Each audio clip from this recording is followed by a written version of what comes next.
শীতের সকালে ঘুম থেকে উঠতে যে কী কষ্ট সেটা একমাত্র যারা ওঠে তারাই জানে। তো আজ শুরু করলাম এখান থেকেই। তো আমি রান্না-বান্না করে সকালে এখন বড়মশাইকে ডাকতে এসেছি, ও অফিস যাবে। তো বন্ধুরা, মৌসামধ্যে চ্যানেলে তোমাদের আরও একবার ওয়েলকাম জানাচ্ছি। যারা আমার চ্যানেলে নতুন তারা কিন্তু পেজটা ফলো করে রেখো। তো দেখতে থাকো তোমরা নিউ ব্লগ।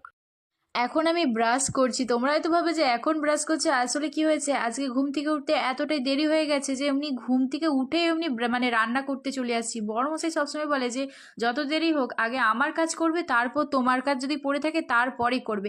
তো তাই জন্য বরের কাজ আগে করে দিয়েছি। ব্রাশ করে এসে আমি এখন বসে পড়েছি কাঁচা হলুদ নিয়ে, আর এটা আমি খাবো খালি পেটে। প্রত্যেক দিনই সকালবেলা করে আমার বাড়িতে সবাই খায়, আর আমার বাড়িতে না সবাইয়ের পেটে মানে পেটের সমস্যা আছে, তাই জন্য কাঁচা হলুদ রাখার। কাঁচা হলুদ খুব উপকারিতা, যেমন গায়ের রং উজ্জ্বল করে সেরকম পেটের সমস্যাও দূর করে। আর তারপরে তোমরা যদি মাখো নিম পাতা কাঁচা হলুদ, আমি তো এই যে এবার যখন গরমকাল আসবে না, আমি তো সবসময় নিম পাতা কাঁচা হলুদ মাখি, কারণ গায়ে যেন না কোনো রকম কিছু হয়, তাই জন্য। এসে একটু গরম জল করছি, তাতে একটু তেজপাতা, আদা, গোলমরিচ আর একটু লবঙ্গ দিয়েছি, আর লবণ আর একটু মিশ্রি দিয়ে একটু ফুটিয়ে দিচ্ছি। কারণ বর্মশাইয়ের সারাদিনে এত ফোন আসে যে কথা বলতে বলতে গলা ধরে গেছে। মুখ্যমন্ত্রীর মনে হয় এত ফোন আসে না যেটা আমার বর্মশাইয়ের আছে, তাই জন্য আমি একটু গরম জল করেছি, চায়ের মতন করে খাবে। ফুটনো জলটা দিয়েছি, বর্মশাই এই যে খাচ্ছে, খাওয়া শেষ হয়ে আসছে। আর তোমাদেরকেও বলি, এই মানে যাদের যাদের ঠান্ডা লেগেছে বা গলা ব্যথা করছে না, এই জলটা কিন্তু করে খেয়েও বাড়িতে খুবই উপকার দেবে।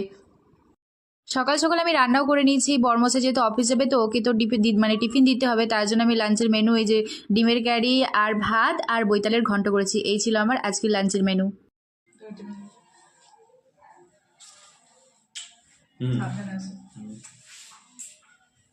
বাঙালি মানেই পিঠে, ভাইরে ভাই, বাঙালি পিঠে যে দিনক্ষণ কিন্তু কিছু মানে না, যখন খুশি পিঠে খাচ্ছি আমি। তোমরা হয়তো হাসাহাসি করো, আরে সকালবেলায় উঠে পড়ে এই পিঠে। আসলে কি হয়েছে, ভগবানকে মা দেখছি সকালবেলাতে পিঠে ভোগ দিচ্ছে, তো এটার নাম হচ্ছে সরু চাকলি, তো গুড় দিয়ে খাচ্ছি। বাঙালি যত রকম পিঠে করতে পারে তত রকম পিঠের নামও দিতে পারে, আর এখানে আমরা জানি এটাকে সরু চাকলি বলে। তো আমি দেখো খেয়ে নিচ্ছি, এক গালে ভাও করে খেয়ে নিচ্ছি। মাকে বললাম তুমি আজকে সকালে পিঠে বানিয়েছো, মা বলছে যে এটা সন্ধেবেলায় খাওয়ার জন্য। মানে ভাবা যায়, আমার বাড়িতে সব কিছুটাই ফাস্ট ফাস্ট, তাই না?